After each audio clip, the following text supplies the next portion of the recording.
Our story begins on the Attica Peninsula, the city-state of Athena, or Athens, a large and culturally rich part of Greece that was home to a society that would become the birthplace of democracy, or at least the first attempt at it.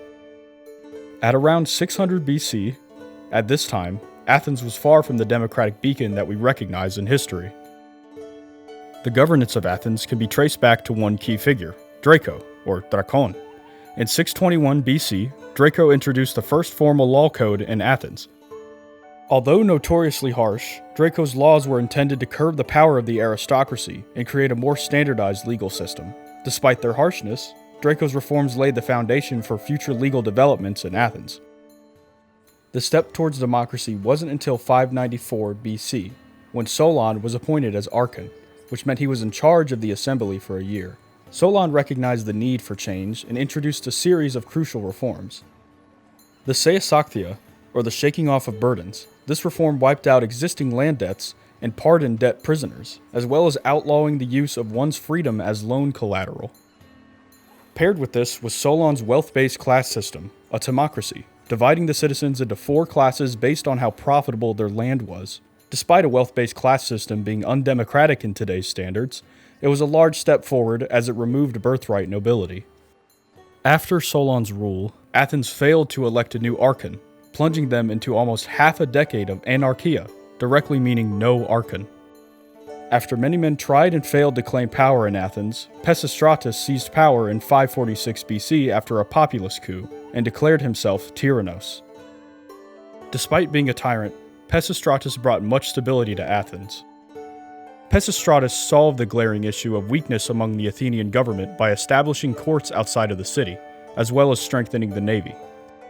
His sons, Hipparchus and Hippias, took power after his death as joint rulers. Over time, the brothers became increasingly paranoid and tyrannical. By 514 BC, Hipparchus was assassinated in a conspiracy led by Harmodius and Aristogeiton. Many sources claim Hipparchus was murdered over rejection gone wrong, leading to Aristogeiton to stab him during the Panathenaea, an Athenian festival. After his brother's assassination, Hippias turned corrupt, jailing, killing, and exiling anyone he deemed to be against his goals. So much so that a Spartan army, at the behest of Athenian aristocrats, besieged the Acropolis and exiled the tyrant.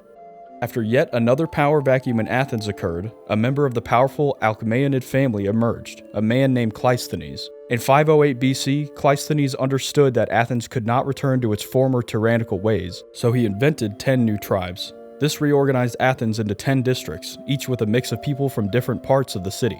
This ensured that no one group could dominate the political landscape. Cleisthenes also established the Council of 500. This council would be made up of 50 representatives from each of the 10 tribes chosen by lot. This allowed ordinary citizens to take part in shaping the future of Athens. Every citizen now had the right to attend and vote on laws, military decisions, and foreign policy. The assembly became the heart of Athenian democracy, where every voice could be heard regardless of wealth or status. Cleisthenes' reforms took power out of the hands of a few elites and gave it back to the people, creating a system where ordinary citizens could have a real say in the decisions that shaped their lives. This was a power shift, one that set the stage for the idea of political equality. Suddenly, wealth or status didn't decide who had a voice in the government. The people did. The impact of Athens' democracy stretches far beyond the ancient world. It became a model that would inspire countless societies throughout history. Even now, when we talk about democracy, we're echoing the ideas first put into practice in ancient Athens. In that sense, Athens isn't just a place in history. It's a symbol of the ongoing fight for freedom, fairness, and the power of the people.